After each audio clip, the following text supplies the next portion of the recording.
Deer tallow is really nice for sealing and coating things. This is a bow stave for sealing the ends. It helps the moisture dry out a little bit more evenly in the stave.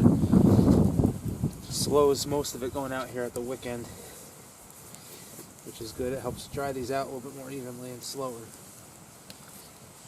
It's best to keep your bow stave out of the weather and somewhere where it's cool and dry. But I have this stored out in the shed, and I'm just coating the ends real good with this deer tallow. There's also a really good source of oil you can get out of deer bones.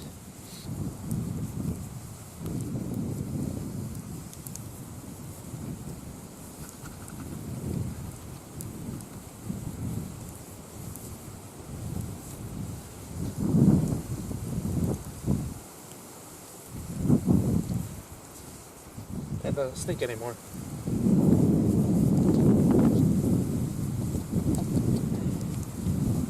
That'll set up and it'll turn to almost like wax.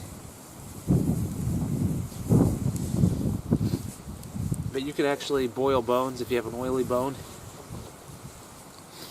Here's a dual punch. But if you look at it, it's very yellow on the inside. It's a very oily bone. You can actually boil if you have yourself an oily bone, and it releases a really high quality oil. It's kind of like a neat's foot oil. You can heat this over the fire and get the wax out of it as is. It's like a greasy wax. You can smell it. It smells good. It smells like a wax. Or you can boil a bunch of bones until they release all the oil. That's a really high quality oil for bows and archery equipment and even hides. But right here I'm just taking the marrow. It used to be stinky cottage cheese, and now it's kind of turning into like a waxy grease, which is excellent for this type of application. There's something I do a lot of, is I'll cut myself a whole bunch of arrows, and every couple weeks while they dry,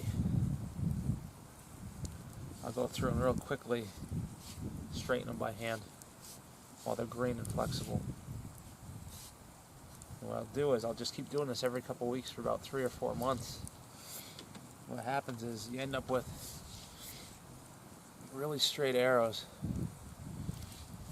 You've basically trained them into being an arrow while they season, which is, I find it makes everything go a lot easier in the end, because then they require minimal heat straightening.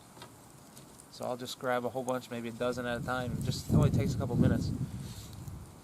Every couple weeks, just go through, get them straight and the best you can, and let them dry like that.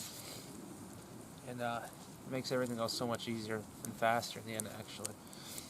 And I usually will go, when they're all done, heat them over a fire just to further, dry moisture out and temper them a little bit. But that's something I do a lot of, and I find it makes arrow making go a lot quicker in the end.